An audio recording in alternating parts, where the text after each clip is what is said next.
মায়ের দ্বিতীয়বার বিয়ের সময় আমার বয়স ছিল ৮ বছর। এখনও সব চোখের উপর ভাসে।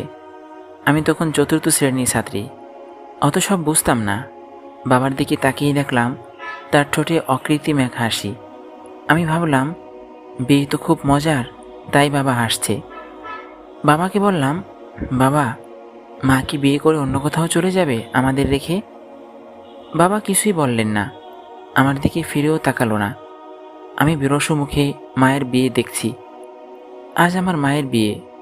কি সুন্দর লাগছে আমার মাকে। বউ সাজলে এত সুন্দর লাগে কাউকে? আমি মাকে না দেখলে বুঝতাম না। উঠোন জুড়ে মানুষের গুঞ্জন। রান্নার মশলার ঝাঁঝালো গন্ধের সাথে মিশে আছে রজনীগন্ধার কড়া সুবাস। ডেকোরেটরের নীল সাদা সামিয়ানা বাতাসে কাঁপছে। ছোট ছোট কাগজের রঙিন পতাকা দড়িতে ঝুলছে, ঠিক যেমনটা আমাদের স্কুলের বার্ষিক ক্রীড়া প্রতিযোগিতার দিনে ঝোলানো হতো। কিন্তু আজকের দিনটা কোনো উৎসবের নয়। কেন যেন মায়ের বিয়েটা মানতে পারছিলাম না। আমার কিছুতেই একটা হিসাব মিলছিল না যে মা আজ অন্য একজনের সাথে অন্য কোথাও চলে যাবে, আর বাবা এখানে দাঁড়িয়ে শুধু হাসবে। আমি আবার বাবার পাঞ্জাবির কোণ ধরে টানলাম। বাবা নতুন একটা সুতির ধবধবে সাদা পাঞ্জাবি পরেছে। বাবার চুলে অল্প অল্প পাক ধরেছে, কানের কাছের চুলগুলো রূপলি দেখায়। বাবা আমার দিকে না তাকিয়ে একটা লম্বা শ্বাস নিল, তারপর আলতো করে আমার মাথায় হাত রাখল। বাবার হাতটা কাঁপছিল, কিন্তু ঠোঁটের কোণে সেই হাসিটা একটুও ম্লান হলো না। সেই হাসিতে কোনো রাগ ছিল না, কোনো ক্ষোভ ছিল না, কিন্তু কিছু একটা ছিল। পাড়া প্রতিবেশীরা আড়ালে আবডালে ফিসফিস করছিল। বড়দের এই ফিসফিসানি আমি খুব ভালো বুঝতাম। রাহেলা খালা বলছিলেন, আরে, জামিল সাহেব মানুষটা আসলেই ফেরেশতা। নিজের বউকে অন্য একটা ভালো পাত্র দেখে নিজে দাঁড়িয়ে থেকে বিয়ে দিচ্ছে। আজকালকার দিনে এমনটা ভাবা যায় না। পাশের বাড়ির করিম চাচা তামাক টানতে টানতে বললেন, ফেরেশতা না ছাই। পঙ্গু মানুষের আর কী বা করার আছে? নিজের পায়ে দাঁড়ানোর ক্ষমতা নেই, প্যান্টের পকেটে টাকা নেই, তার উপর ক্রাশ বগল নিয়ে হাঁটতে হয়।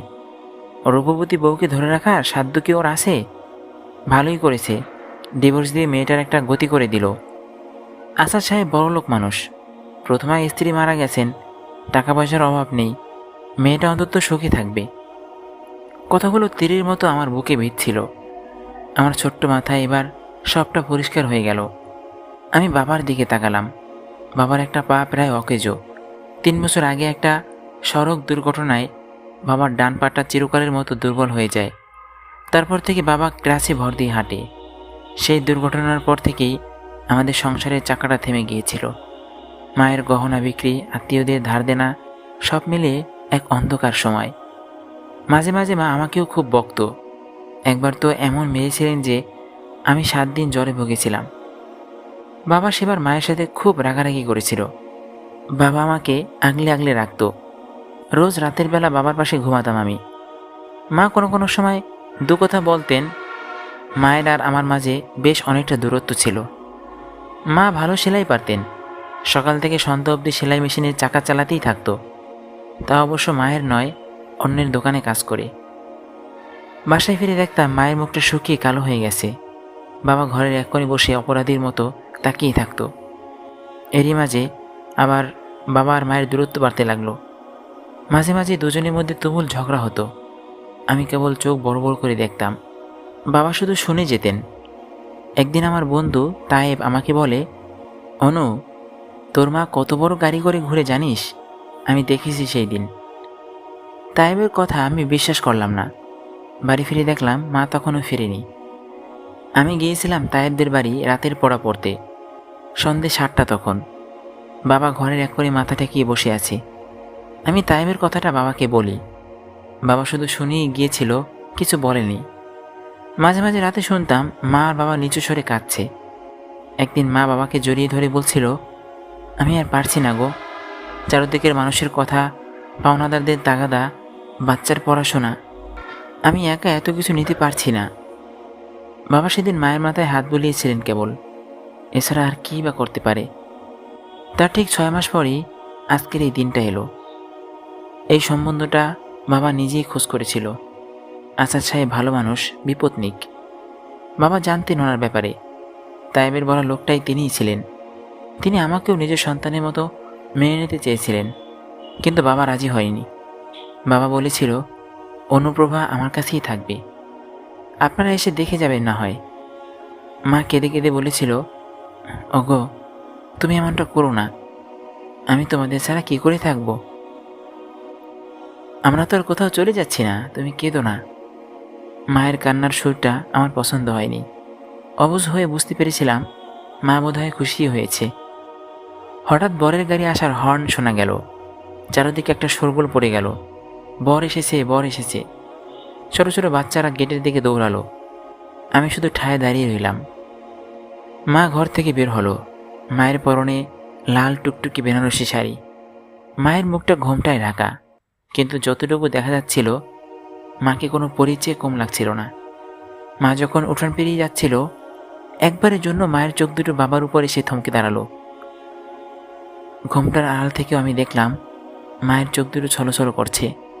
মা যেন বাবার কাছে ক্ষমা চাইছিল, অথবা হয়তো বলছিল, আমাকে ক্ষমা করো, আমি তোমার মতো হতে পারলাম না। বাবা তখনও একইভাবে হাসছিল। সেই হাসির দিকে তাকিয়ে আমার হঠাৎ মনে হলো, এই হাসিটা আসলে একটা মুখোশ। এক চরম পরাজয়কে আড়াল করার জন্য বাবা এই হাসির বর্ম পরে দাঁড়িয়ে আছে। বিয়ে সম্পূর্ণ হলো। কাজী সাহেব খাতায় গিয়ে দিলেন। মা দস্তখত করল। অন্য একটা খাতার পাতায় মা অন্য একজনের স্ত্রী হয়ে গেল।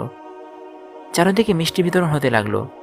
আমার হাতেও কে যেন একটা চমচম এনে দিল, কিন্তু আমার গলার কাছে কি যেন একটা দলা পাখি আসছিল।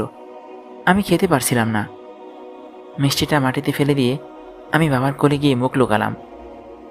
এবার বিদায়ের পালা। মাকে ধরে গাড়ির দিকে নিয়ে যাওয়া হচ্ছিল। মা ফুফিয়ে ফুফিয়ে কাঁদছে। নিজের বাড়ি, নিজের চেনা ঘর ছেড়ে মা চলে যাচ্ছে এক নতুন ঠিকানায়।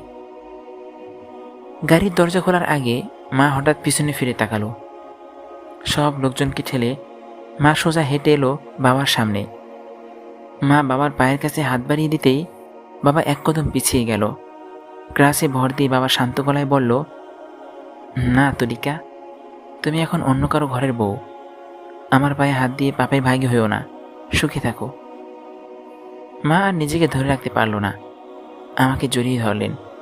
আমি মায়ের কান্নার শব্দ শুনতে পাচ্ছি। আমার হঠাৎ ভীষণ বিরক্ত লাগলো। আমি মাকে দূরে ঠেলে দিলাম।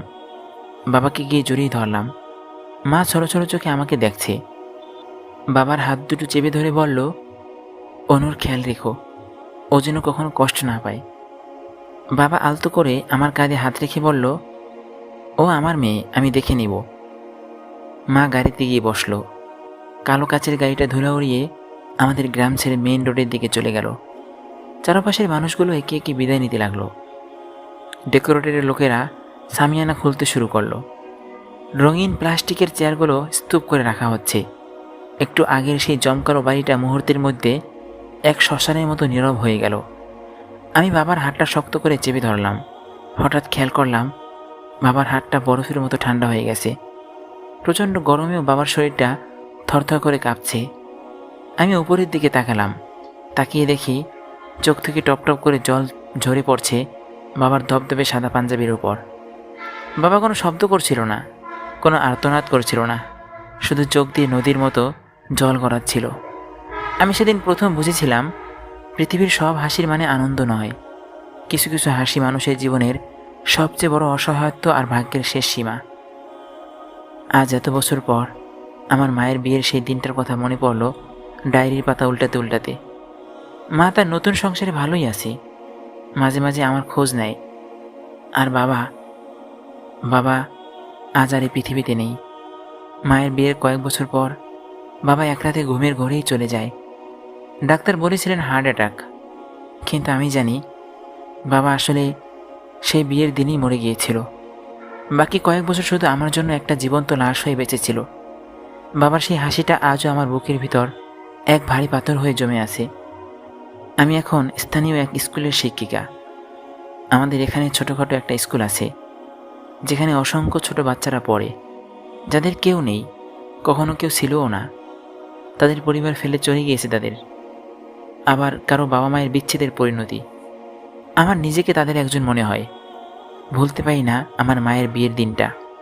এখনও মনে পড়ে আমি বলেছিলাম আজ আমার মায়ের বিয়ে।